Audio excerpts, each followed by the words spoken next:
নমস্কার বন্ধুরা, সকলকে আমার চ্যানেলে স্বাগত। গত 5ই ফেব্রুয়ারি 2026 সুপ্রিম কোর্টের তরফ থেকে ডিএ মামলা রায় দেওয়ার পরেও সেই সময়কালে অর্থাৎ 2008 থেকে 2019-এর মধ্যবর্তী সময়ে সেই সময় যারা যারা কর্মরত বা কর্মরতা ছিলেন, বর্তমানে তারা নিজেরা পেনশন পাচ্ছেন বা তাদের ফ্যামিলির কোনো মেম্বার ফ্যামিলি পেনশন পাচ্ছেন, তাদের এই ডিএ এরিয়ার পাওয়া নিয়ে এই মুহূর্তে বেশ কিছু সমস্যা আসছে এবং এই সমস্যার সমাধান নিয়েও আজকের ভিডিওতে বিস্তারিতভাবে আলোচনা করব। ভিডিওটি অত্যন্ত গুরুত্বপূর্ণ সকল পেনশনার বা ফ্যামিলি পেনশনারদের জন্য, তাই প্রথম থেকে শেষ পর্যন্ত অবশ্যই ধৈর্য সহকারে দেখবেন এবং ভালো লেগে থাকলে অবশ্যই একটি লাইক করবেন এবং সকলের সঙ্গে শেয়ার করবেন। আর সেই সাথে এই চ্যানেলে যদি প্রথমবার হয়ে থাকেন এই রকমের ইনফরমেটিভ ভিডিও আরও দেখার জন্য, যারা এখনও পর্যন্ত চ্যানেলটিকে সাবস্ক্রাইব করেননি তারা অবশ্যই চ্যানেলটিকে সাবস্ক্রাইব করে নিতে ভুলবেন না। তাহলে চলুন আমরা বিস্তারিত জেনে নিই। 1 এপ্রিল 2008 থেকে 31 ডিসেম্বর 2019-এর মধ্যবর্তী সময়ে যে সমস্ত এমপ্লয়িরা অবসর নিয়েছিলেন তারা অবসরের সময় গ্র্যাচুইটি বাবদ, লিভ এনক্যাশমেন্ট বাবদ, পেনশন কমিউটেশন বাবদ এবং প্রভিডেন্ট ফান্ড বাবদ এককালীন অর্থ পেয়েছিলেন। এখন যে 25% ডিআরএস অ্যালাউন্সের এরিয়ারের কথা ঘোষণা করা হয়েছে, সেটি কি অবসরের সময় প্রাপ্য গ্র্যাচুইটি, লিভ এনক্যাশমেন্ট বা পেনশন কমিউটেশন বা প্রভিডেন্ট ফান্ড থেকে যে টাকাটি পাওয়া গিয়েছিল সেই টাকার উপরে কি এরিয়ার কার্যকরী করা হবে? অর্থাৎ এক কথায় বলতে গেলে এই বাবদ যে টাকাগুলি পাওয়া গিয়েছিল সেই টাকার পরিমাণ কি বাড়তে পারে? আজকের ভিডিওতে সেই ব্যাপারে বিস্তারিত আলোচনা করব। আমি সর্বপ্রথমে যে বিষয়টি নিয়ে আলোচনা করব সেটি হলো যে সমস্ত কর্মীরা 1/4/2008 থেকে 31/12/2019 মধ্যবর্তী সময়ে চাকুরি থেকে অবসর নিয়েছিলেন, তারা কি তাদের প্রাপ্য গ্র্যাচুইটিতে এই 25% ডিএ এরিয়ারের সুবিধা পাবে? যদি পেয়ে থাকে তার ক্যালকুলেশন মেথড কী হবে এবং কিভাবে তারা এই টাকাটি পাবে? প্রথম প্রশ্নের উত্তর হলো অবশ্যই তারা তাদের এই 25% ডিআরএস অ্যালাউন্সের এরিয়ারের সুবিধা তাদের গ্র্যাচুইটিতে পাবে। এবং পাওয়াটা কিভাবে ক্যালকুলেশন করবেন চলুন সে ব্যাপারে বিস্তারিত জেনে নিই। প্রথমত আমি বলবো গ্র্যাচুইটিটা কি।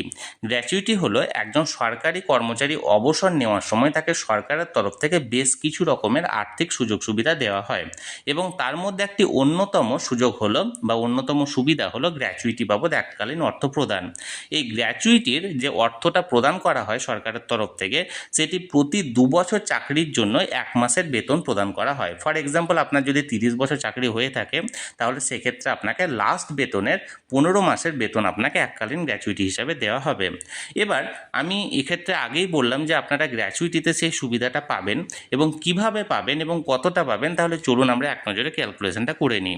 প্রথমত ফর এক্সাম্পল, এখানে ধরুন একজন সরকারি কর্মচারী যিনি 31/5/2014-তে অবসর নিয়েছেন তার চাকরি থেকে এবং তার সার্ভিস লাইফ অর্থাৎ চাকরির সময়কাল ছিল 20 বছর, অর্থাৎ এই সময়ের মধ্যে তিনি 20 বছর চাকরির লাইফ প্রদান করেছেন।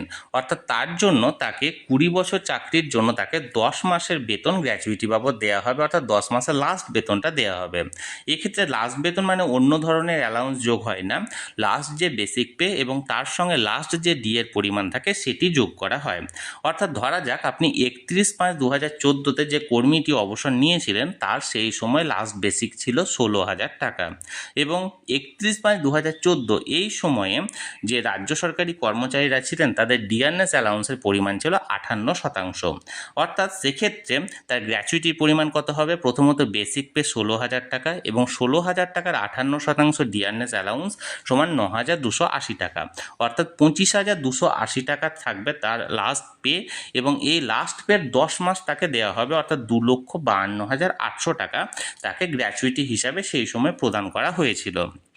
এবার ধরুন সেই কর্মীর কতটা গ্র্যাচুইটি এরিয়ার হিসাবে তিনি পেতে পারেন। ধরুন 1/4/2008 থেকে 31/5/2014 এই পর্যন্ত কর্মী নিজের এমপ্লয়ি হিসাবে তো নিজের যে 25% এরিয়ার আছে সেই টাকাটি পাচ্ছেন, এর পাশাপাশি গ্র্যাচুইটি হিসাবে ক্যালকুলেশনটা কিভাবে হবে? 31/5/2014 এই সময়ে সেন্ট্রাল গভর্নমেন্টের কর্মীদের যে ডিএর পরিমাণ সেটা ছিল 100% এবং রাজ্যের এমপ্লয়িদের ছিল 58%, যেটি আমি আগেই বললাম, অর্থাৎ বকেয়া ছিল 42%। এই বকেয়ার 42%-এর 25% অর্থাৎ 10.5% ডিআরএস অ্যালাউন্সের পরিমাণটি বাড়বে। তাহলে সেক্ষেত্রে নতুন গ্র্যাচুইটির হিসাবটা কী হবে? লাস্ট বেসিক পে ছিল 16,000 টাকা, ডিএ পুরনো হিসেবে ছিল 58%, 10.5% আরও বাড়ছে, অর্থাৎ ডি এর হিসাবটা হবে 68.5%, এবং 16,000 টাকার বেসিক পের 68.5% ডি এ সমান হচ্ছে 10,960 টাকা।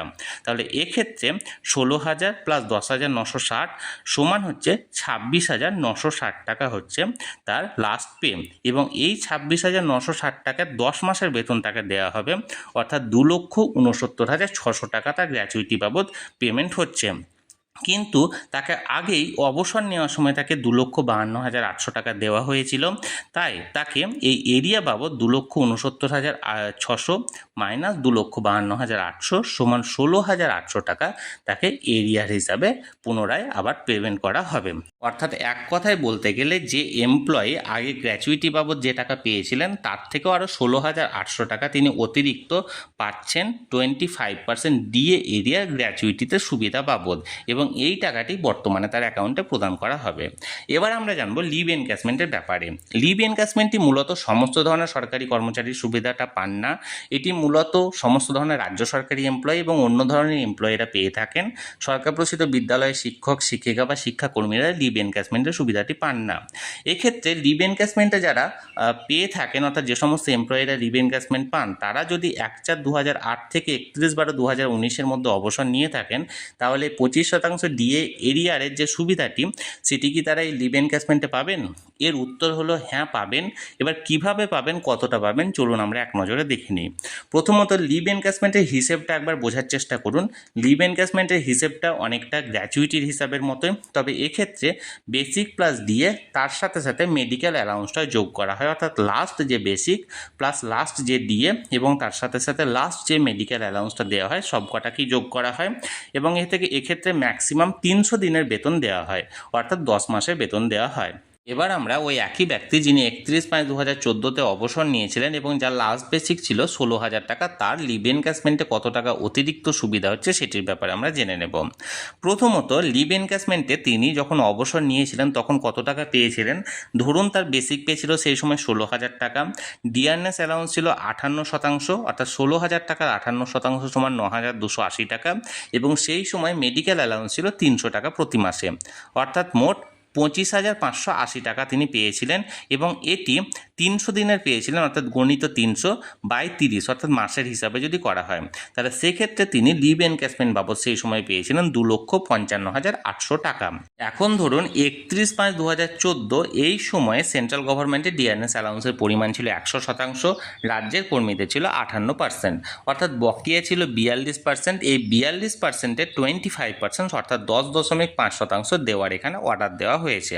তাহলে এক্ষেত্রে বর্তমানে এই হিসেব অনুযায়ী সেই সময়কার লিভ এনক্যাশমেন্ট হবে basic plus DA plus medical allowance, অর্থাৎ 16,000 টাকা ছিল লাস্ট বেসিক, এবং 10.5% ডিআরএস অ্যালাউন্স, অর্থাৎ আগের 58% প্লাস 10.5%, অর্থাৎ 68.5% ডিআরএস অ্যালাউন্স, অর্থাৎ মোট 10,960 টাকা ডিএ বাবদ এবং 300 টাকা মেডিকেল অ্যালাউন্স, অর্থাৎ 27,260 গণিত 300/30 সমান 2,72,600 টাকা।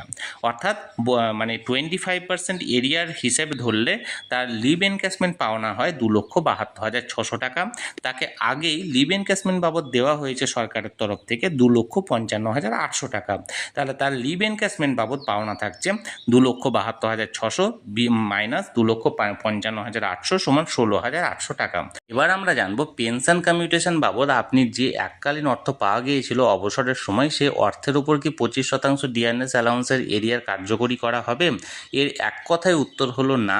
তার কারণ আপনি অবসরের সময় যে পেনশন কমিউট করেছিলেন বা কমিউটেশন করেছিলেন সেটা প্রথমত ছিল সম্পূর্ণ অপশনাল বিষয়, কোনো ম্যান্ডেটারি ছিল না, এবং অপশনাল বিষয় হলেও আপনি যে সেলটা করেছিলেন অর্থাৎ কমিউটেশন করেছিলেন সেটা সম্পূর্ণ আপনার লাস্ট বেসিক পের ওপর ম্যাক্সিমাম 40% পর্যন্ত আপনি সেল করেছিলেন, এবং যে ভ্যালুটা পেয়েছিলেন সেটা বেসিক পের ওপর পেয়েছিলেন।